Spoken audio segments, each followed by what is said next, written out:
আসসালামু আলাইকুম everyone, welcome to my channel. চলে এলাম নতুন একটি ভিডিও নিয়ে। আজকের ভিডিওটি হচ্ছে আমার এই শিউলি গাছটা।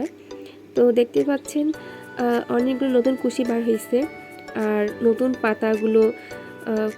পাতার রঙটা অনেক সুন্দর লাগে আমার কাছে। তো শিউলির ভিডিও আমি অনেক আগে দিয়েছিলাম, অনেক দিন আগে। তো তখন আমার এই বীজগুলো কিন্তু সবুজ ছিল, কাঁচা কাঁচা। তো এখন হচ্ছে আমার এই বীজগুলো পরিপক্ক হয়েছে, আর কালারটা দেখতেই পাচ্ছেন কতটা চেঞ্জ হয়ে গিয়েছে। তো এখন কিন্তু এটা থেকে চারা তৈরি করার জন্য এটা প্রস্তুত, এই বীজটা।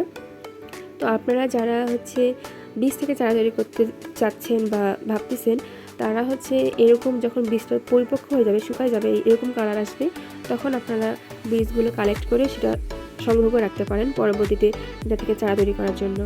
তো আমি হচ্ছে কালেক্ট করে রাখতেছি। তো যারা আমার ভিডিওগুলো পছন্দ করে, আমার ভিডিওগুলো ভালো লাগে, তারা অবশ্যই লাইক কমেন্ট শেয়ার করে দিবেন। আর যারা এখনও আমার চ্যানেলটি সাবস্ক্রাইব করেনি, তারা অবশ্যই সাবস্ক্রাইব করে পাশে থাকা বেল আইকনটি ক্লিক করে দিবেন। তো এই তো আমি অনেকগুলো বীজ কালেক্ট করেছি, আরও কয়েকটা আছে। তো আমার এই ছোট্ট গাছটা কিন্তু মাশাআল্লাহ অনেকগুলোই কিন্তু বীজ হয়েছে। তো আবার নতুন করে কুশিও বের হচ্ছে। কার কার বাসায় এরকম শিউলি ফুলের গাছ আছে, তারা অবশ্যই আমাকে কমেন্টে জানিয়ে দিবেন।